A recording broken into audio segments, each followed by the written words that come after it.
Hello there, guys. Hi. I've missed you. I literally just uploaded my last video. I'm getting back into the swing of it. Guys. But today we're going to be doing a Reddit video. But not only a Reddit video, I'm also going to be doing my makeup in between telling you these Reddit stories. And today we're going to be doing r/confessions, because on my last Reddit video we did r/am I the arsehole. Loved that, by the way. But today we're going to do something different. We're going to go for r/confessions. Exciting. I am wearing the same t-shirt that I was wearing in my last post. I did sleep in this last night, and it is now it's now 3:30 in the afternoon. I woke up at 11 and I just haven't changed. Okay, do you have a problem with that? If you do, fuck off. Okay, quite frankly. Oh. You're also gonna get a glimpse at my makeup routine today. Stop. Stop. What is it? Makeup bag. And we're gonna, what I'm gonna do is I'm gonna read a story, and then while I'm talking about the story, I'm gonna be doing my makeup. So yeah, thrilling video for you to take. Where the fuck is my ring? It's okay, guys, I found my ring, and I also found my Pandora bracelet. So that's good. Let's get started. I'm gonna do my moisturizer, because I don't have any primer. So I just use moisturizer. Got my Pepsi. Hope you have your beverage. It's Pepsi Max, obviously, because I'm on a diet. That is warm as hell. The first story we have, I'm using my laptop, by the way. I'm using L'Oreal True Match Foundation in the shade Sickly Dying Orphan. No, I don't actually know what shade it is because I've lost the lid. Probably something ridiculous like porcelain or deathly pale or something like that, okay? Because that's what they like to call them to make me feel bad about myself. So I've done my foundation. It looks a bit silly, it looks a bit crusty, it looks a bit dusty. But you have to trust the process, okay? Because we're going all out and it's gonna be good. I promise it's gonna be good. So let's read. This one is from Commercial Title 4612. Hi, welcome. Let's read your story. And the title is, Am I Just a Horrible Person or Something Else? Ellipsis. A lot of ellipsis, actually. I'm excited for this one because I can give my 2 pence and share my opinion. 2 years ago, I got a phone call to say my estranged and not very pleasant human of a mother was critically ill. I went to the hospital where they had me say my goodbyes. I thought I better had for the sake of closure, which now I find to be a hilarious thing. And the nurses gave me her few belongings as she was not conscious and her chances were really, really bad. One of the things they gave me was her phone.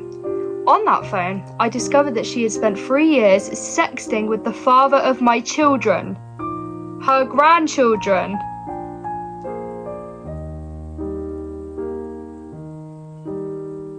Since then, I have been unwell to say the least. She recovered well enough to lie and manipulate, and he is still a walking excuse. I don't actually have a question.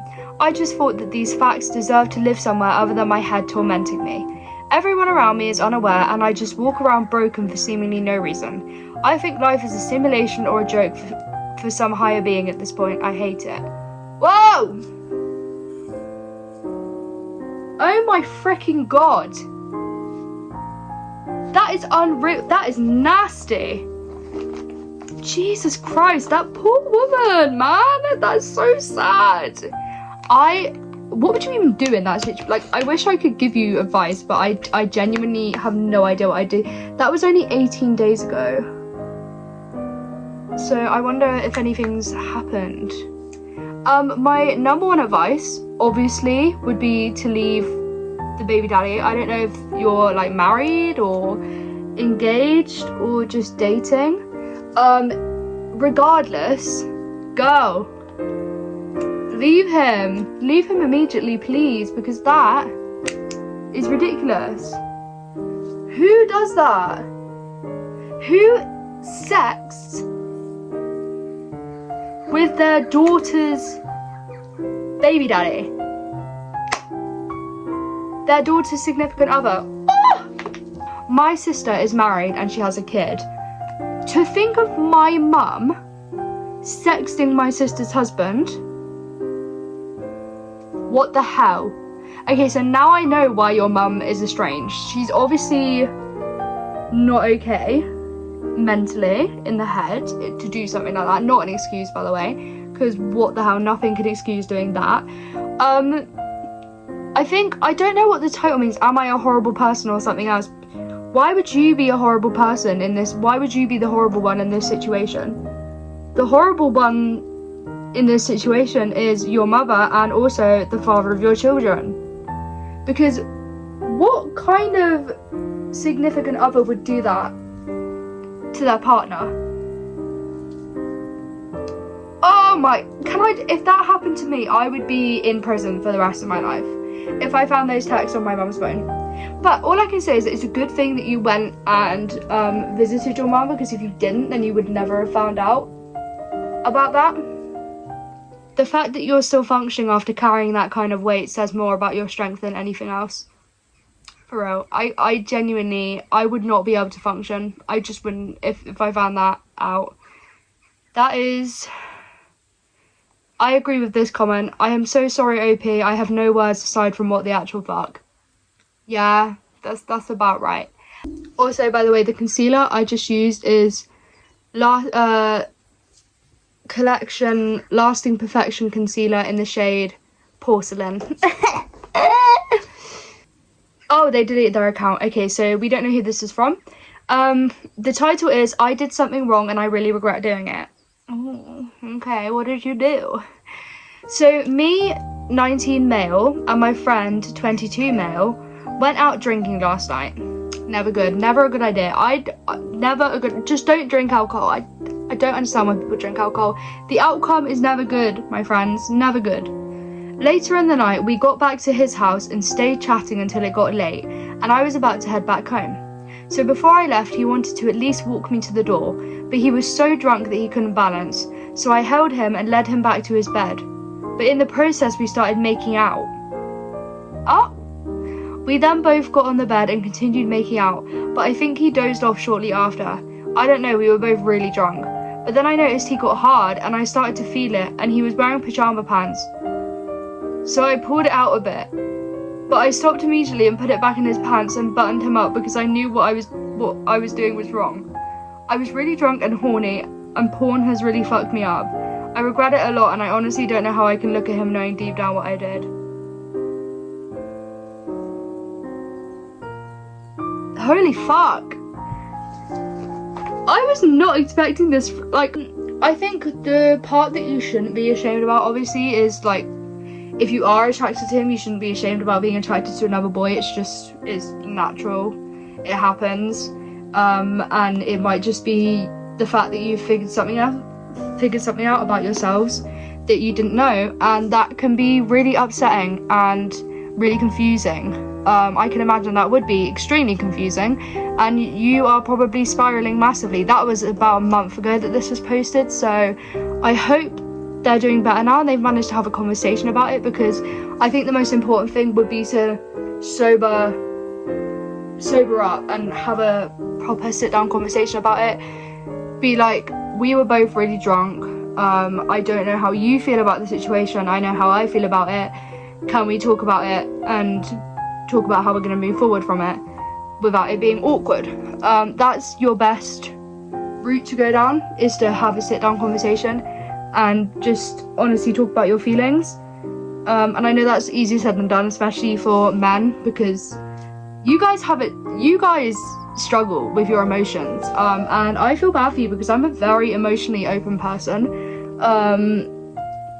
I literally don't care. I will tell anyone and anywhere and any place how I'm feeling with no shame.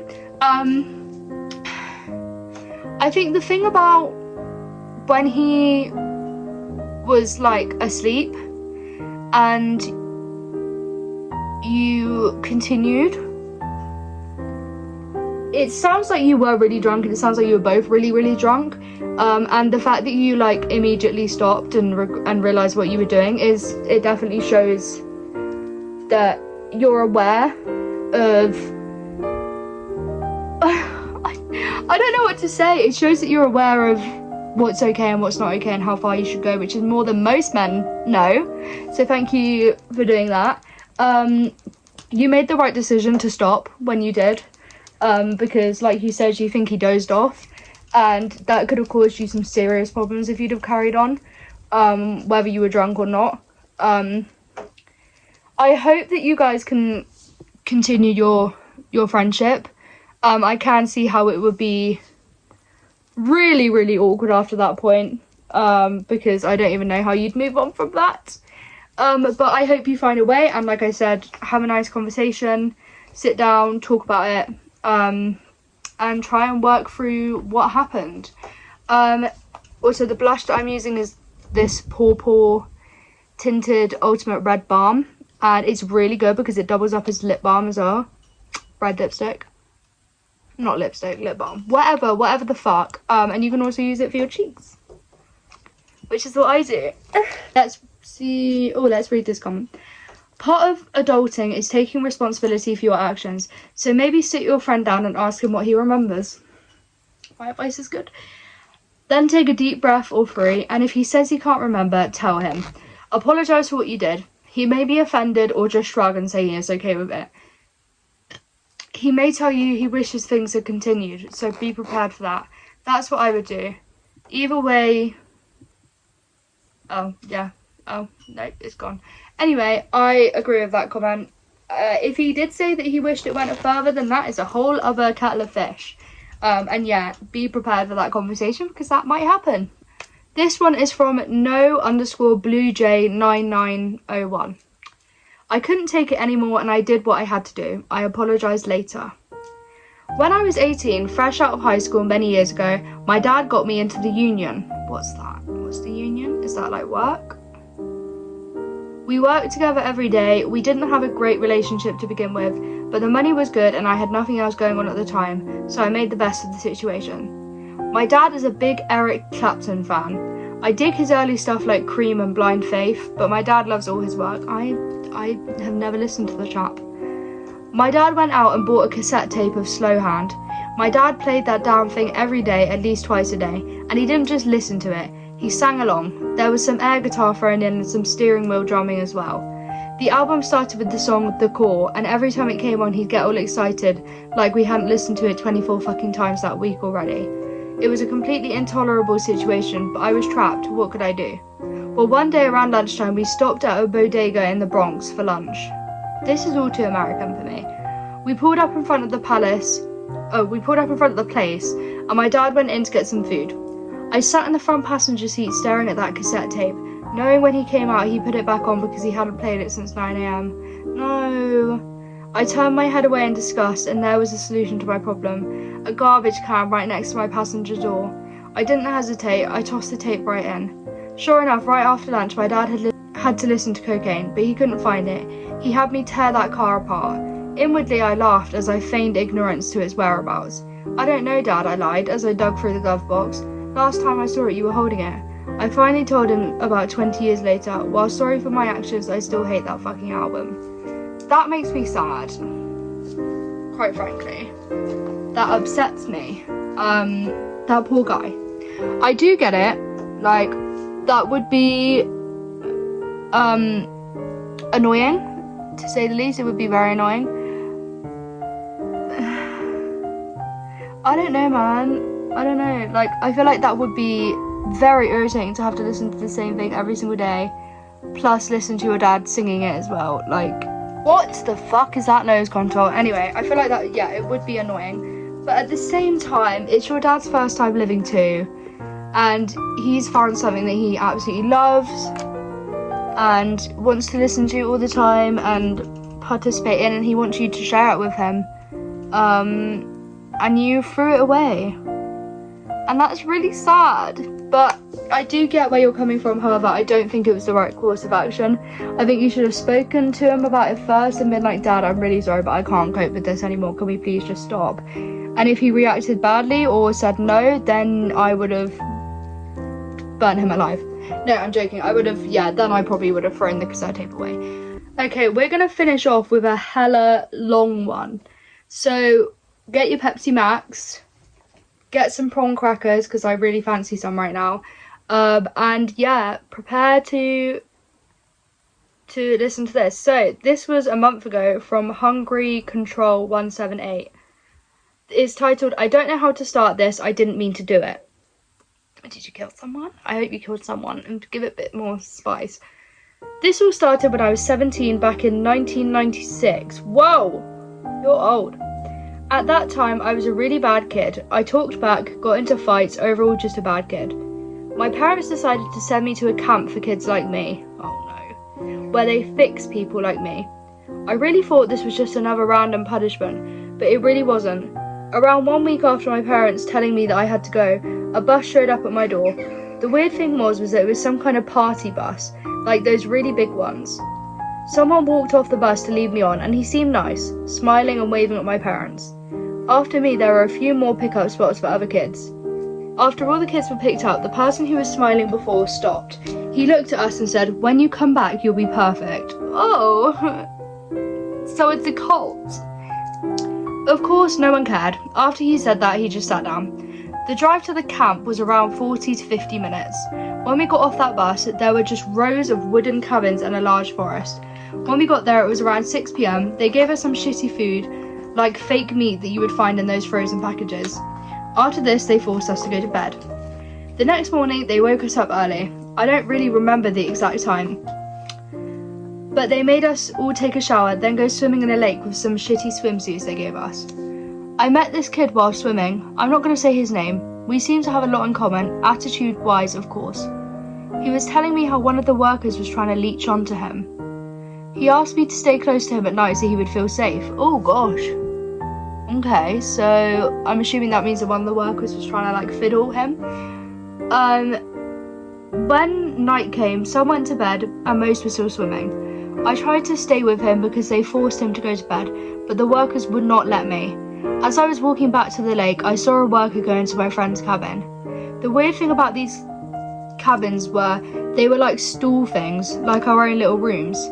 Anyway, when I saw the worker going in there and remembering what my friend told me before, I figured I would go and see what was happening.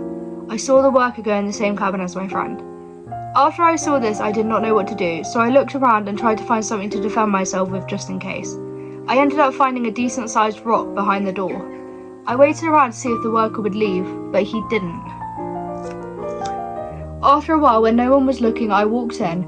I saw the worker trying to hurt my friend. I'm assuming, like,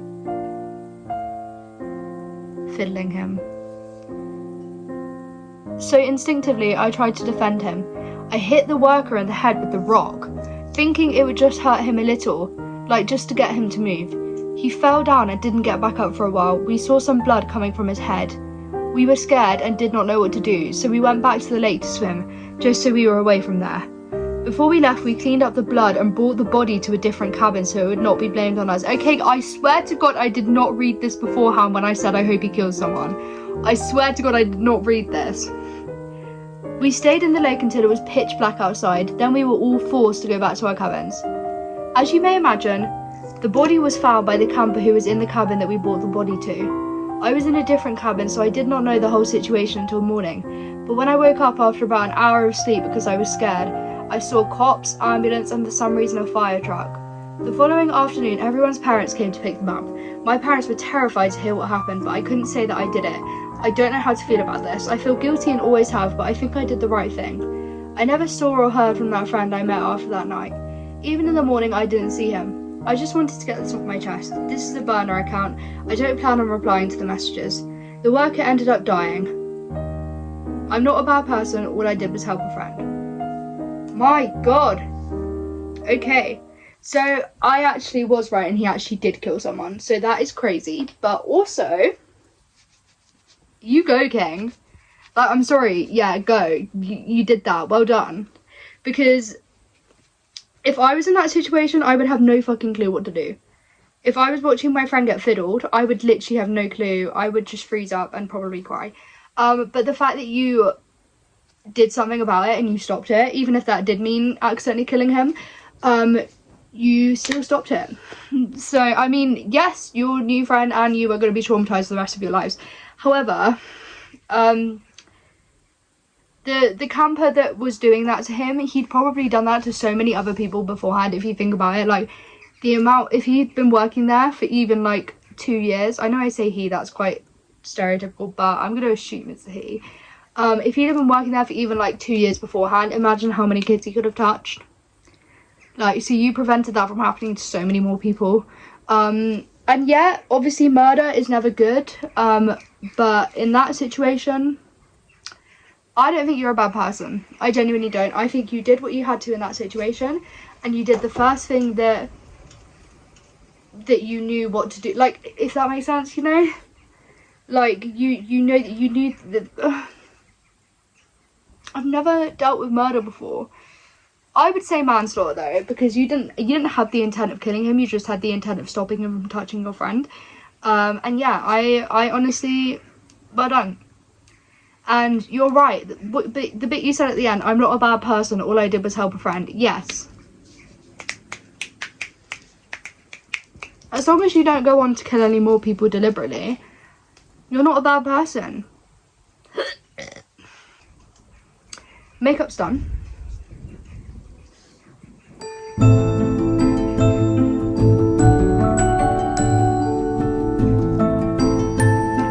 Yeah, thanks for watching, guys. I hope you enjoyed this. It's going to be a pretty long video, I fear. The video right now is 42 minutes long. But I'm going to try and cut that down to like 20 for you, okay? Bye, y'all. See you soon.